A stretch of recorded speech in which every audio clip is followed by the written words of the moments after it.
كلش راه مخلط فوق بعضه، بصح انا قررت نحبس كامل هذه الفوضى، واليوم يا انا يا هي. اروح معايا البنات تشوفوا الفيديو كامل وتحفزوا معايا ان شاء الله. سلام البنات ومرحبا بكم من كامل في القناة. واليوم حبيت نشارك معكم روتين ولا اروع.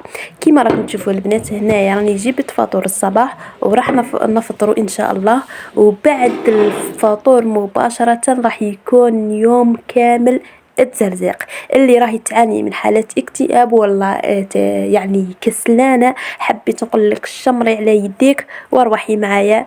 راح يكون يعني روتين صيفي 100%. هنايا البنات كيما راكم تشوفوا بعد ما فطرت جيت لهذه الشنبرة حاولت كامل نفرغها. كيما راكم تشوفوا فرغتها كامل.